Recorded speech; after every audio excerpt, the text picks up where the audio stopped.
Thank you. So for my research project, I decided on basically rebranding the formerly known social media account for Associated Student Body to our Student Life account.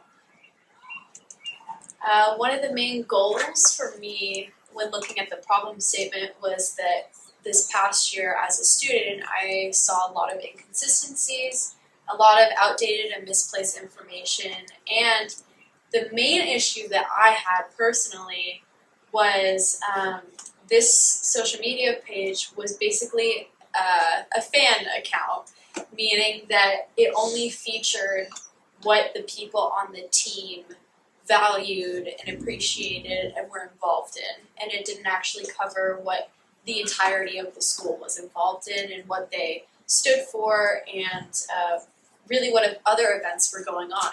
So things like CAD, things like students getting awards outside of Maranatha were not being highlighted as they should have been. So continuing on to the problem statement, after I took over the initial position of being historian and someone who runs the account, I first took these screenshots and started assessing where we were at. So initially when I looked back on our history of the account itself, we only reached about 236 people, which for Instagram, if you are a regular user, is not very much. And then on top of that, the gender for the account was semi-balanced, leaning more on the side of women. So my goal in that too, again, was to have that goal of creating inclusivity, so balancing out women to men ratio. And then that right here is a mock-up of what the account looked like in the beginning of taking it over.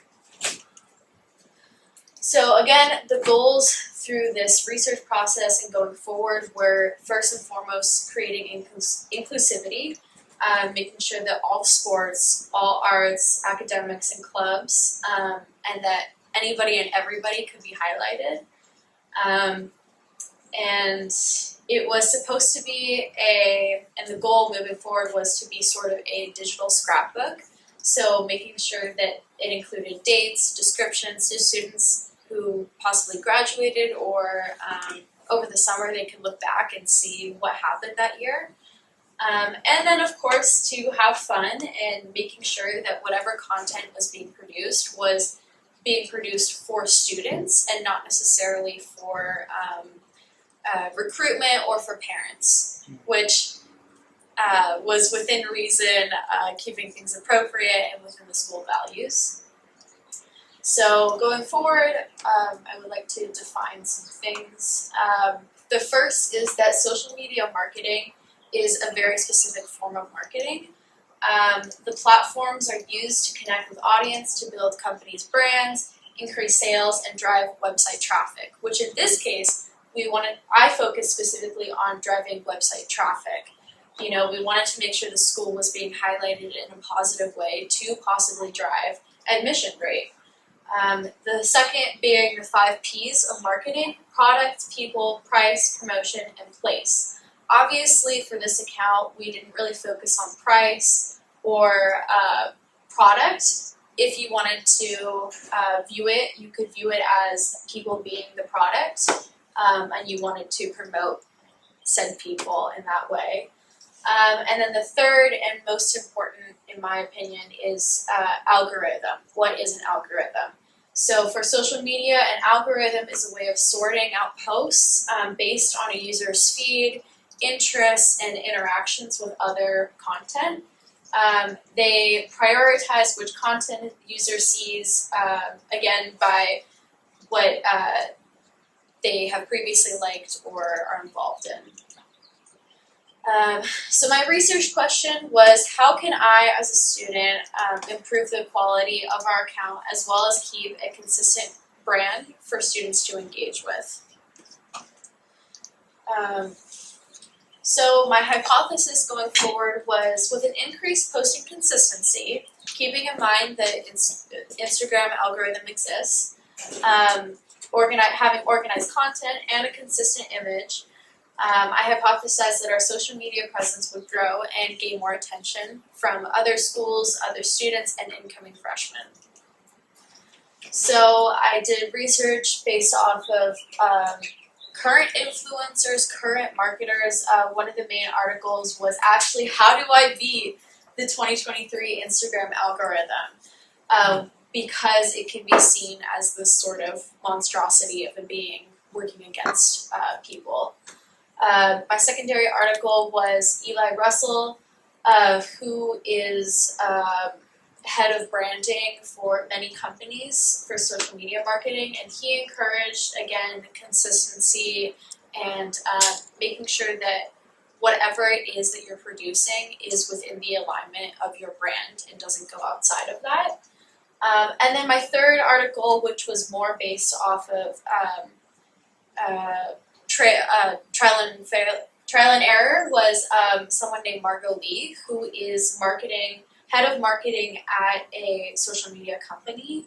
And she basically informs people through podcasts. She has a YouTube channel where she gives advice to people trying to start up social media brands. And the way that I conducted the research after that, after doing the marketing studies, was I wanted to get high school students' firsthand account of what was happening with communication. And I decided to do that by doing a survey. And the survey was given to all of CAD students 1 through 3. So the question I asked was, where do you find announcements? The first and foremost, as you can see here, was email, taking up the majority of where people find announcements. Following that was the morning intercom, which plays somewhat inconsistently, actually, throughout the school, through various times of the week. Third was word of mouth, just asking around. And at the very bottom was social media.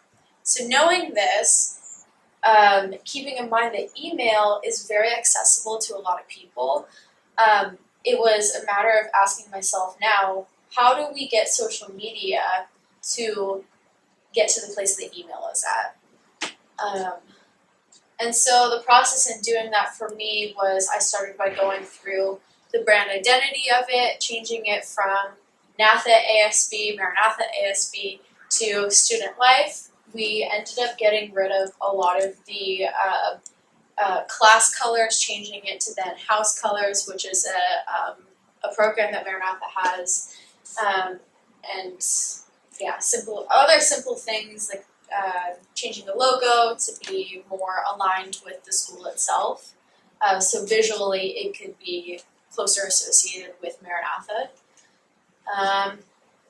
To this day, I can proudly say that we have now reached 2,178 accounts monthly, and as we continue posting and increasing content, it proceeds to grow. And this is what it looks like right now. Overall, I would say that I'm pleased with the results of it. I did think that I had a few setbacks because of COVID. There's been an interesting phenomenon that's been happening with marketing where certain people are buying more into fast-paced production of content as opposed to slower and better quality. So I kind of had to work against that. But keeping that in mind, I did see more of an increase with women as opposed to men for gender followers, which again is an area that we still need to work against, and we need to try and balance this out.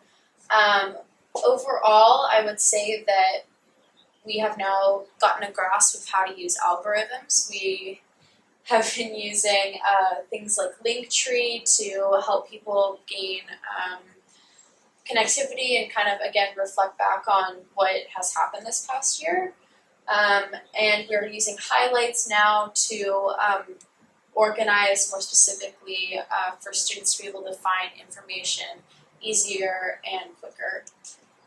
And if you would like, I have the QR code to follow the account, but that is it. Do you have any questions? Yeah, good job. Yeah, Thank you. I like it. Okay, so this is definitely have some questions for sure. Thank you for presenting. Of course. With regards to the website, the main website, do you have any data on clicks or from social media to the Maranatha website by any chance? Was there any updates on that? So that was another setback that I had, was getting in contact with the directors in charge of the website. So gaining marketing traffic and figuring out the data for that was definitely something that this project lacked, and having that information definitely would have built up my case even more so to see that connection between the website and the social media presence. But again, unfortunately, because the people involved did not, for whatever reason, have access or were even aware that that was an option, were not able to provide that information for me. Okay. When it, I noticed the engagements increased. Moving forward, is there like a legacy plan where another operator or another person can operate the social media site? And who do you have in mind for that? So we are currently doing interviews right now for my position, which is ASB historian.